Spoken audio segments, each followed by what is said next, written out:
How's it going, everybody? This is Brody from SoulsLanders, and we're trying something. I mean, we're evolving as a channel. I say we, it's been me, but there is a plan to bring more people on.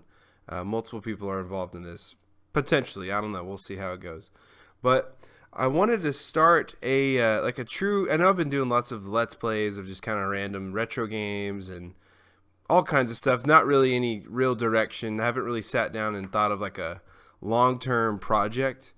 This has just kind of been a channel to mess around on, but something that I've always really been passionate about is the Dark Souls games, the Souls games. And I know they're kind of one of those games that either you're into it or you're not, and there's a very strong fan base behind it, and I can acknowledge that sometimes it's a bit toxic, and that pushes away new players. And if someone tries the game out and they only play it for like 30 minutes and it's not for them, they're usually met with lots of vitriol and criticism for not playing long enough, for not being a good enough gamer, whatever. We don't need that kind of stuff, really. I think that's kind of childish. So what I wanted to do, I wanted to play through the game in sort of with new players in mind, like with people that haven't really given Dark Souls the chance yet, or maybe they've given it a chance and it wasn't for them. I just want to play through the game and talk about the lore and stuff that's fun about it, and just very casual. But I want to show what it's like to just have fun with this game instead of trying to be a speedrunner or somebody that does like a no-hit run or really in-depth lore and stuff. I mean, I like those channels a lot, but I just want to play the game and have fun and just kind of catalog myself doing that. And it's going to be geared toward an audience that hasn't really played these games. And if you have played the games, well, thank you for joining us. If you like what you see here, just hit subscribe and leave some comments. I appreciate that. Likes, dislikes, everything of the sort. Ring the bell. I don't know. There's like 5 things you got to do if you're a YouTuber, and I'm just trying to hit all of those 5 things. So, all right. Well, I apologize for all the ums and lapses and commentary and just, everything about this channel that makes it real. That's going to be on full display here in this Let's Play. And I was thinking about calling this SoulsLanders. I don't know. I already said it on the video. I guess this is SoulsLanders. It's a spinoff of a spinoff. As you know, SoulsLanders is a spinoff of my music project, Wastelanders, which my vocalist Josh is going to be, whenever he's on tour doing this thing for his company, and he'll be back here in a couple months, and he'll be joining us in full force. So we need you back, Josh. This shout out's for you. This video's for you. We're going to start a new character, and let's go ahead. We're not going to name it just yet. We're going to create him first. So I already have a male character on my other file. Let's go ahead and make this one a female. For class, this is really just your starting stats and equipment. This doesn't lock you into any kind of play style or anything like that. It's just basically a way to get some starting gear that suits what you like. For new players, I always recommend just going with the knight class, because you get a good sword, a good shield, good armor. Another good one would be the wanderer class. I kind of like the thief because you get the master key automatically. It doesn't take up your gift slot. You can also do the bandit class, which is going to be more of a strength oriented character.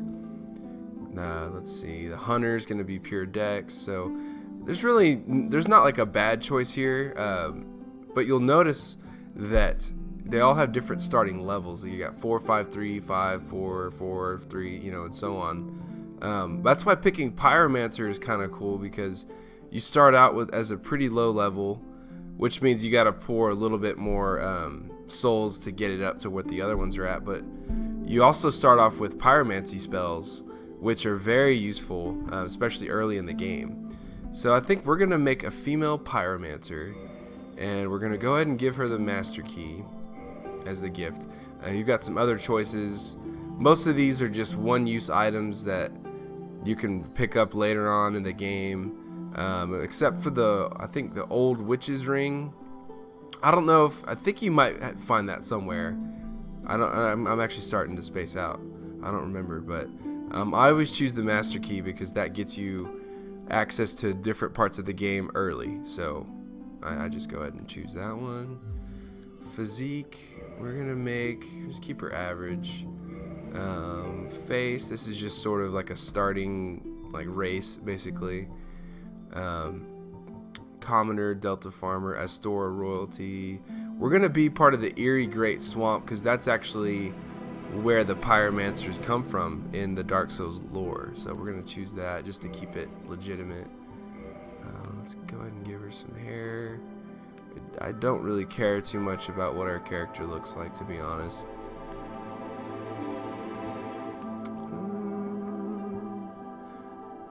Let's go ahead and just do a ponytail.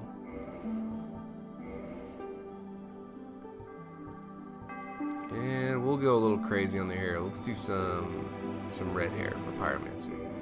And I think we should just call her Scarlet. How about that? Red hair, she's fiery, she's exciting. She's the next Xbox console, hopefully.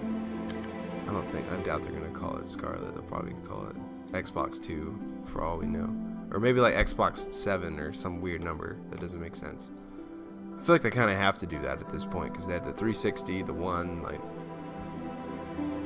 they could always call it Xbox Infinity. I remember that's what they thought the Xbox One was going to be called. Alright, so we've got our character. Let's go ahead and just jump on into the opening cutscene.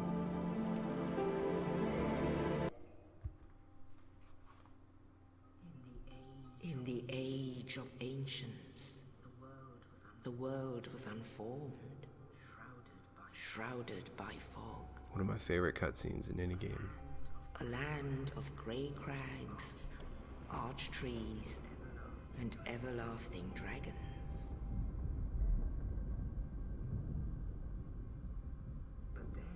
But then there was fire, and with fire came disparity.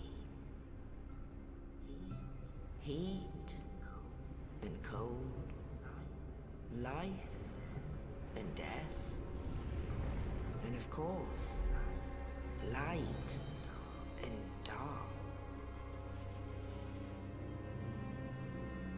Of course, light and dark.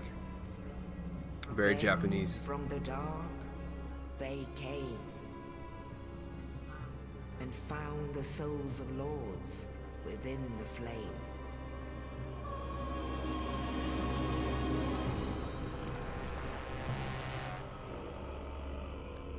So they're basically showing off the main bosses that we need to take out in order to get all the flames needed to go face the final boss. That's like the short version. There's tons of lore I just skimmed over. And her daughters of chaos. Gwyn, the Lord of Sunlight, and his faithful knights. And the furtive pygmy, so easily forgotten.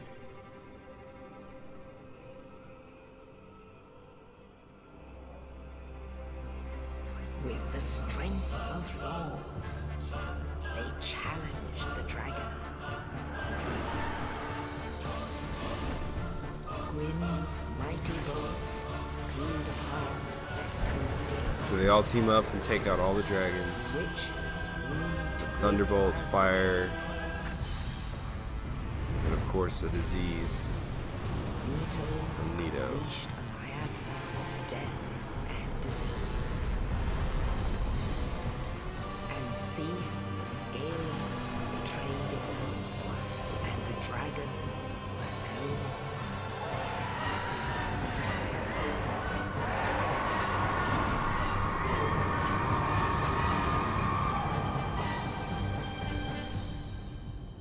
No, that's bright.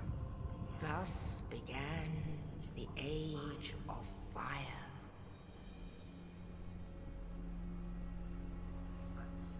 But soon the flames will fade, and only dark will remain.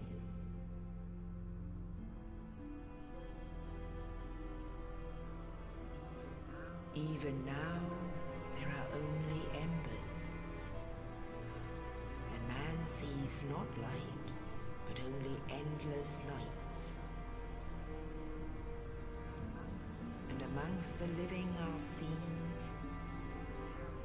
carriers. That's right. Of the So Gwen taking out the dragons ushered in the Age of Fire, but that also brought upon a curse on the world where everyone's continuously dying and coming back to life. Like, no one can truly rest because the flame is still burning.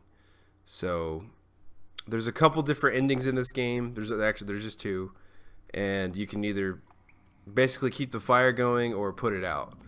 And we're just starting this story off as just another undead in this world that has just as much a chance as anybody to go take out these lords, the Four Kings, the Nito, and several others, and take out Gwen and choose to become the new lord that continues the Age of Fire, or we put it out and let the world go dark again.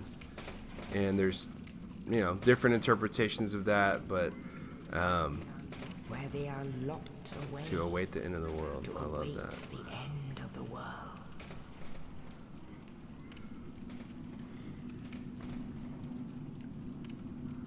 I think we've already got a message. That's what that is. That's another message left by another player. Your fate.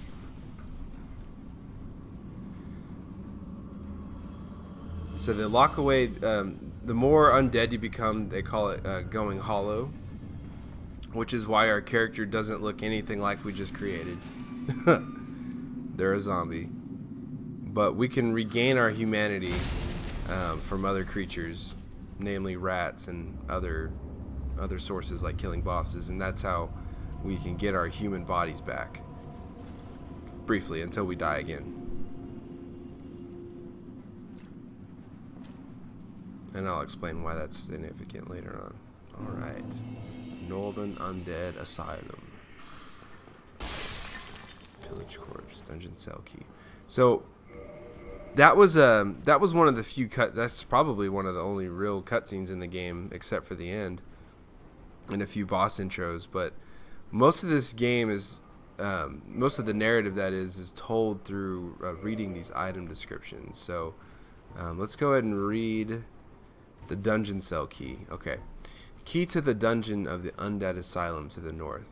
A mysterious knight, without saying a word, shoved a corpse down into the cell, and on its person was this key.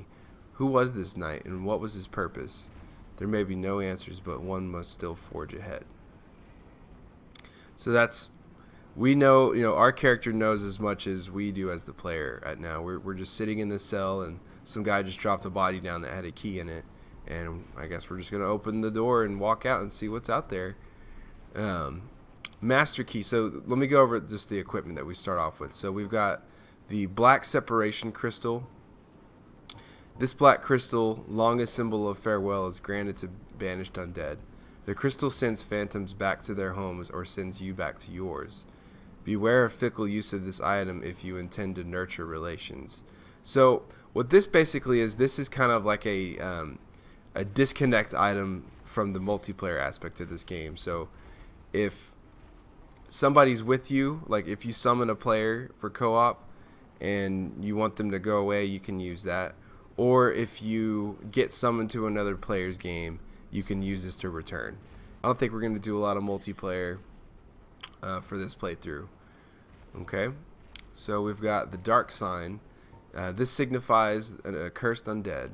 Those branded with it are reborn after death, but will one day lose their mind and go hollow.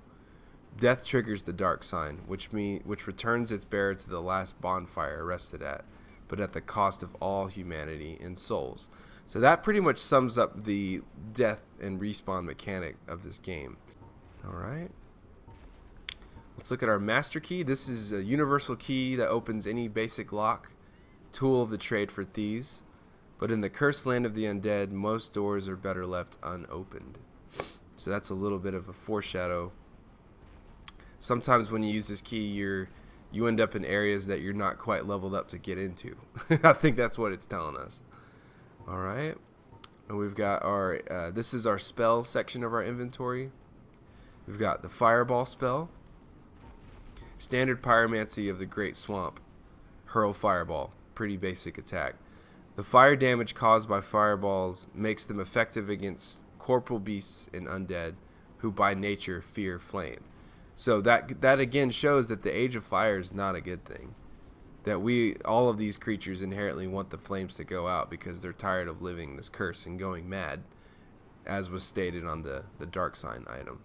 We've got our straight sword hilt. This is just a broken sword, basically. The hilt of this lost sword was found discarded in the Undead Asylum. Only slightly better than one's bare hands and not recommended for extensive use. Be certain to find a replacement quickly. And we will have a replacement weapon here pretty soon. And our tatted cloth hood. Let's go. This is what we're wearing. Hood worn by pyromancers of the Great Swamp. Though it appears tattered, it is actually quite strong. Their attire offers substantial protection against poison, fire, and other sources of nature, or other forces of nature out in the hinterlands where they were driven. And it pretty much just says the same thing on all of them. Heavy boots. Boots made of thick leather. The boots of the pyromancers are incredibly tough on account of the rugged grasslands and treacherous swamps that they must traverse. Their soles are nearly impenetrable. So these are some nice boots, apparently. Let's move along. I think I was reading for like 10 minutes almost. Gosh, I'm so sorry. Bravery ahead. So another part of the of this game multiplayer is that you can leave messages for other players to read, and you can read other players' messages and give them ratings. And a cool mechanic that isn't really explained but you kind of notice over time is if you leave a message and it gets a good rating, it will, and you're connected online, it'll automatically fill up your health all the way. And I've even had instances in boss battles where somebody rated my message and it literally saved my life. So that's a cool mechanic, and it kind of gives you incentive to leave messages and leave good messages. All right, and these are just the default developer messages they left telling us how to play the game. So we control with the right camera. We attack with R1. So let's go ahead and get this guy. And as you can see, that weapon is god-awful. Let's see, Bloodstain. So this is another multiplayer mechanic of the game. You can look at the last few seconds of another player's death. R2 is your strong attack. Every weapon has a different move set. You know, and there's different classes of weapon that have different move sets, but I'll explain those as we go along. Be wary of night. So that's a player message, okay.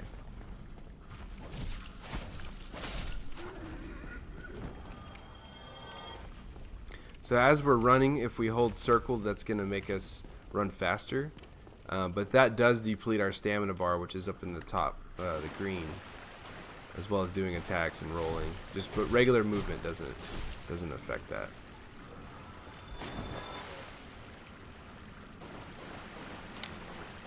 Let's climb up a bit. And I am playing this on PS4. This is the remastered version. I believe it supports 4K 60 frames on PS4 Pro, but my capture card only does 1080 30 frames or 720 60. I opt for frame rate over resolution, so that's why this video is in 720.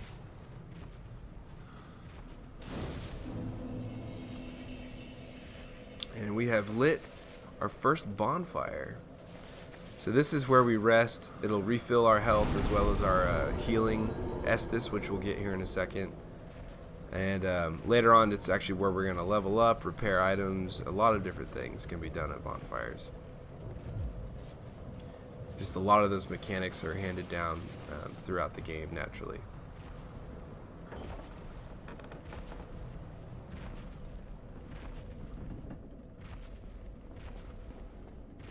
Let's see if I can show you all this. So there's our first bad guy. This is actually the very first boss of the game, but most people don't even think to look up. They just kind of wander in here and bam, and we got no weapon. This seems like, holy hell, this game is impossible. Why would anyone play this, right? Let's see.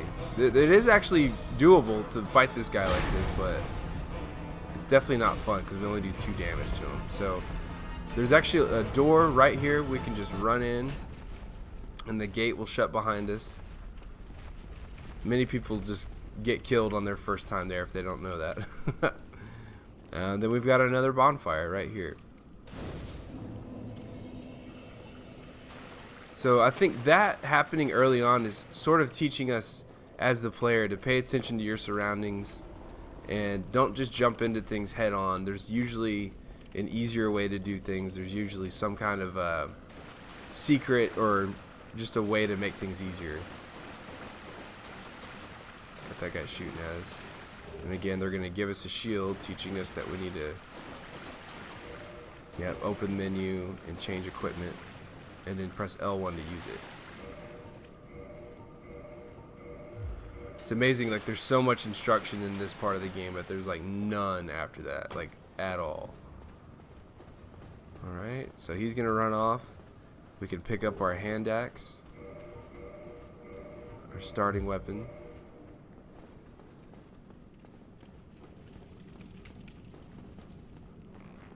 Okay, and when you press the right stick, that's going to lock you onto enemies, and if you get right behind them and tap R1, that's going to do a backstab attack. And there's different variations of that depending on what weapon you're using, but that's usually the most damage you can do to an enemy. Alright, backstep roll. So yeah, if we're moving around and we press circle, we're going to have our rolls. And the speed in which your character rolls and moves is dependent on your equip load that you have selected. So, or the equip load of everything that you have on. I believe if it's under 50%, you will have a normal roll. If it's under 25%, I want to say, you have what's called a super fast roll.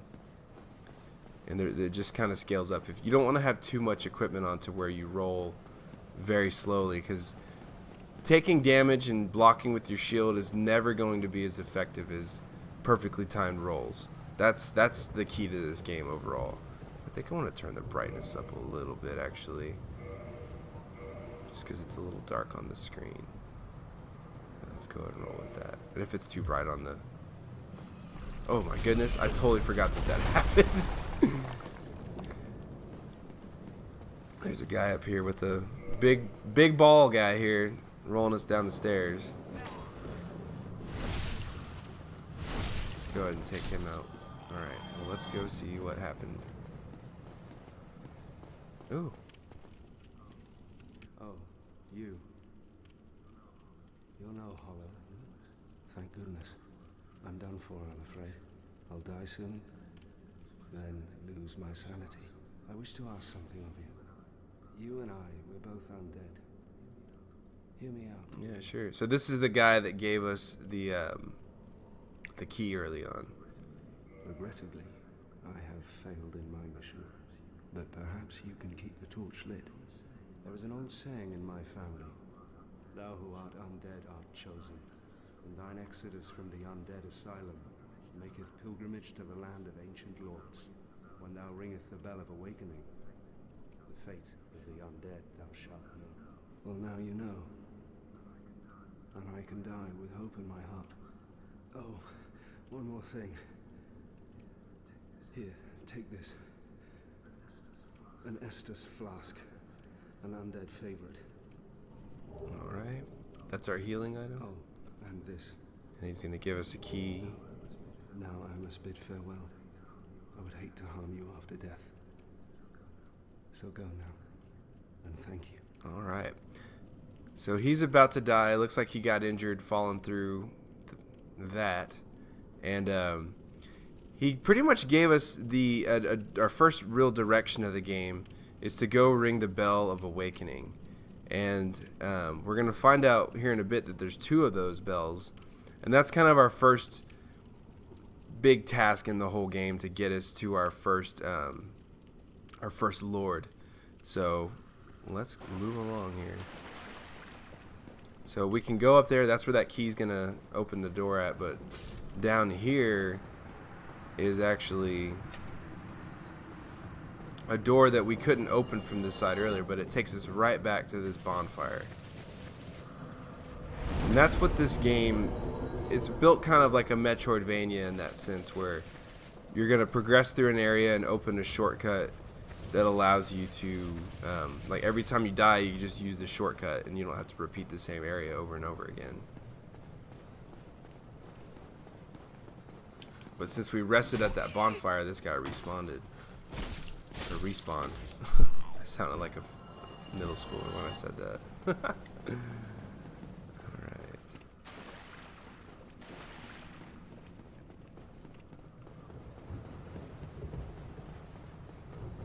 Use that key.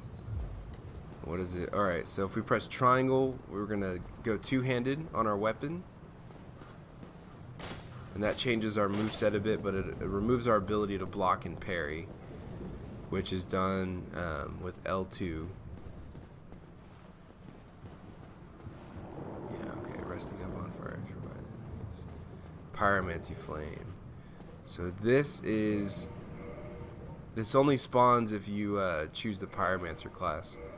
What this is the item we need to switch to in order to use our spells. So in order to do that, you equip the Pyromancy Flame to either left hand or right hand, and you press L1 or R1 depending on what hand it's on, to use whatever spell is equipped. And your spells are equipped in the equipment menu, but I think you can only do once or one at a time for now. Actually, we have 2 attunement slots, and we get more attunement slots by raising our attunement stat.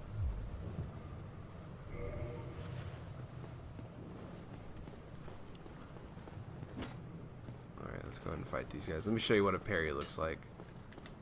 So you press L2 at the right time to counterattack your enemy, basically. It leaves them open for what's basically the equivalent of a backstab.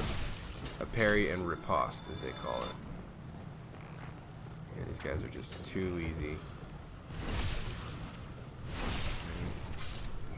Here's our first semi-formidable foe.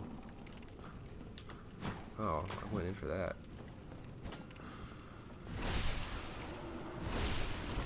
Oh, he didn't die all the way. Hollow Soldier Armor. Let's see if that's going to be any better than what we just got. So that's going to raise our defense quite a bit, actually. Just by 5 points. But it's going to lower our magic flame and light. We don't really need that right now. Let's try it on. Oops. Let's get the lore. Armor worn by hollow soldiers. It may be old and battered, but its iron construction makes it quite sturdy. Ooh, we look awesome.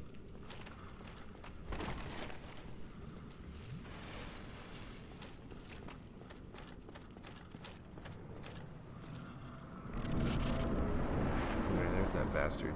So now we've got the jump on him, and there was a note I forgot to read that tells you that as you're falling and you press, oh my goodness, as you're falling and press R1, you can do this plunging attack that I barely pulled off that did good damage. Good lord, it's been a while since I've played this game. It might take a minute. Alright, let's just go two-handed. We don't need our shield.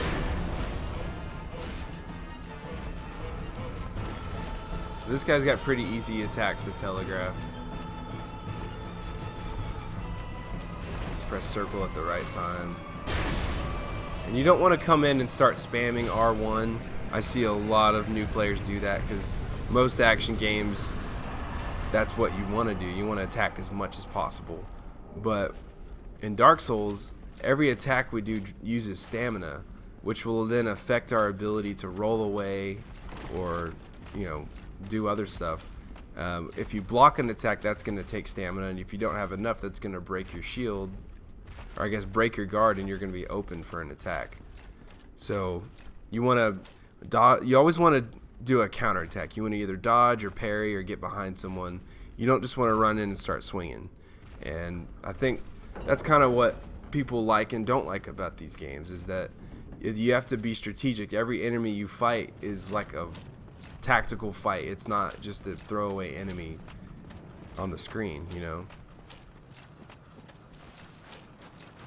As much as I love the old God of War games, I mean, that's kind of what those were like. You just square, square, triangle, triangle, square, square, triangle, and then you just wreck and shop. These games are not like that at all. Alright, this is cool. Pardon me, I'm gonna take a drink. In the ancient legends, it is stated that one day an undead shall be chosen. One day an undead shall be chosen. Hopefully it's us. To leave the Undead Asylum in pilgrimage to the land of the ancient lords. Lordran. Alright. Lordran. So it looks like the bird liked us, and he's taking us to the land of Lordran, where all of the lords and the bosses are that we need to kill in order to get to the first flame and either put it out or keep it going. That's the whole object of the game. We're basically either going to become a god, in a sense, or we're going to make the world end. Either way, it's a lot better than rotting in that cell that we were in. That's all we need to know. Alright. In Lordran, level up and kindle at bonfires. So this is what would be considered the hub world of the game. This is Firelink Shrine. You can access most areas of the game starting from here.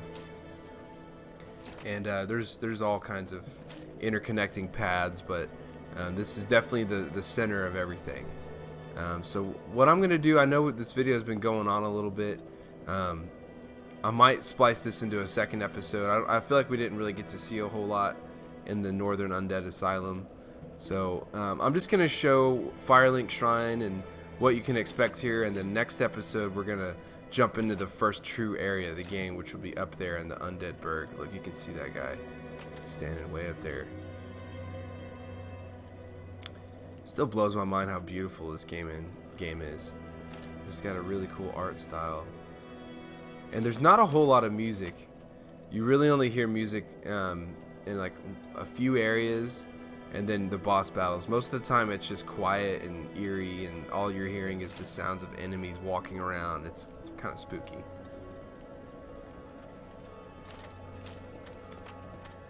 Well, what do we have here? You must be a new arrival. Let me guess. Fate of the undead, right? Well, you're not the first, but there's no salvation here. You'd have done better to rot in the undead He's asylum. apathetic. But too late now. Well, since you're here, let me help you out. There are actually two bells of awakening. One's up above in the undead Up there. church. The other is far, far below, in the ruins at the base of Blight Town. Ring them both, and something happens. Brilliant, right? Not much to go on, but I have a feeling. Not much to go on. So, off you go. It is why you came, isn't it? To this accursed land of the undead? And I feel like that's the developer kind of just laughing at us. You're like, you don't have much to go on, but that's why you're here, right? You're just here to do what we tell you. Ah, your face. You're practically hollow. But who knows? Going hollow could solve quite a bit. I wonder what he means by that. Going hollow could solve quite a bit. What? Restoring your humanity? Well, there are a few ways to go about it. Collect it bit by bit from corpses. Or you can butter up a cleric and get yourself summoned. And the quickest way, although I never do it, is to kill a healthy undead and pillage its humanity, coveting thy neighbor is only Oh, wow. after all. So what he pretty much told us is that there is an item in this game in a system called humanity. If you look up in the top left, those 2 zeros. And you can get humanity by just killing lots of enemies. Over time, it'll just kind of raise itself by 1. It's a little bit unclear how many enemies you have to kill. I've never really figured it out. I'm sure there's guides on it. But then you can actually find the item humanity, which is on rats. It's on other, you can find it out in the world. but what he said about buttering up a cleric was, there's actually a cleric up here that we talked to that'll, I think he gives us an item, or he allows us to join a covenant that lets us get summoned to go help another player defeat a boss, and in doing that you'll get humanity. And the last thing he said was to kill a healthy undead and take it from him, and that was coveting thy neighbor was human nature, basically. It was kind of poetic, actually. What he's talking about there is invading another player's game and killing them, and that'll get you humanity as well.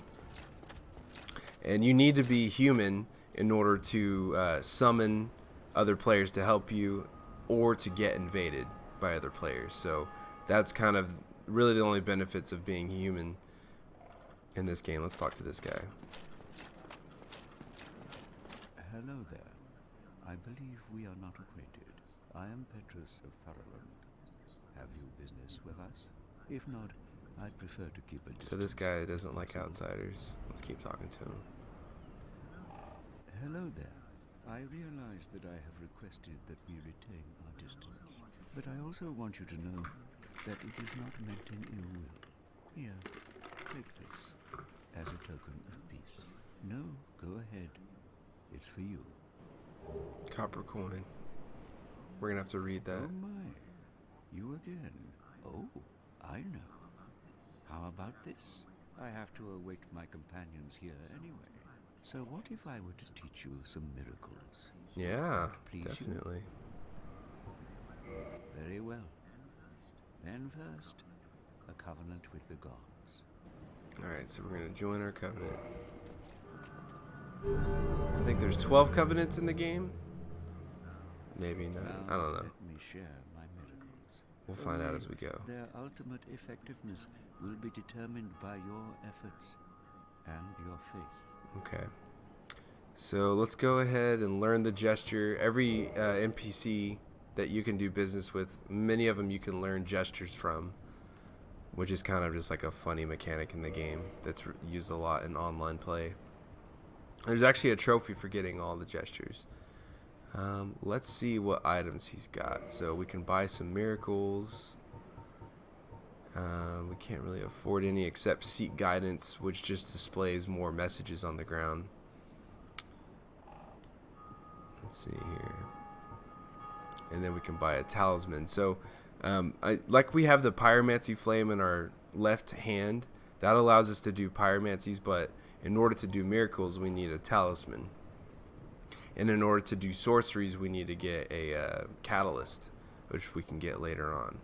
So miracles are pretty cool. It's a lot of healing stuff, a lot of like respawning back to home, or defense, shockwaves, things like that. But there's also like lightning bolts and things like that.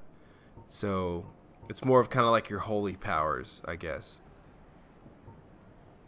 But we will come back and look at those here in a little bit. Just want to show more of this area.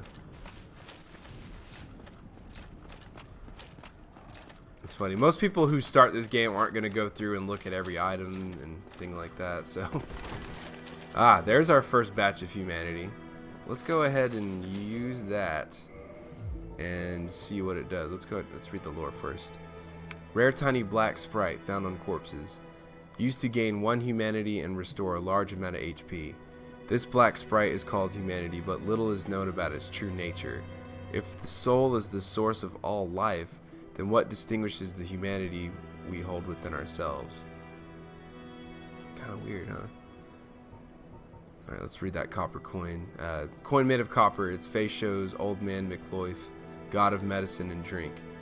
Even coins of great value in the world of men have little value in Lordran, where the accepted currency is souls. Those who dream of returning to the outside world are fond of carrying these around.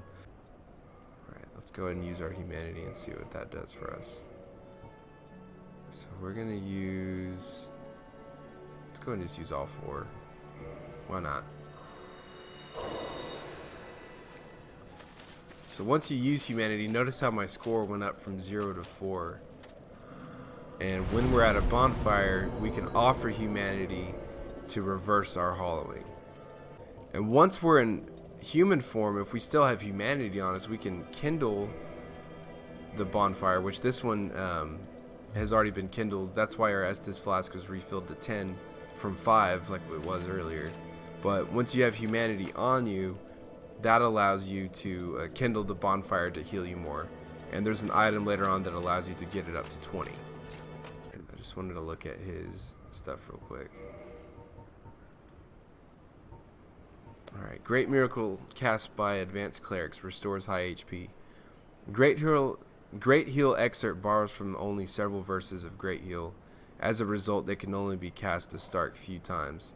So this does as much healing as the Miracle Great Heal does, but it only has one use, as you can see uses right there. And that's kind of something unique to this game, is there's not like a mana bar or like a magic meter like there is in Demon Souls and Dark Souls 3. Every spell has a predetermined number of uses. There's some rings you can wear later on that will increase those uses. So that's just kind of unique to it. But every time you respawn, every time you rest at the bonfire, it's going to reset that to the default. Homeward. Great Miracle cast by Advanced Clerics. Return to last bonfire rested at. Would normally link to one's homeland, only the curse of the undead has distorted its power, redirecting casters to a bonfire, or perhaps for the undead, this serves as home. Again, that's talking about how it's just alluding more to the fact that the undead are just bound to this flame, like they cannot escape this reality at all. So these bonfires might as well be home. It would normally link to one's homeland.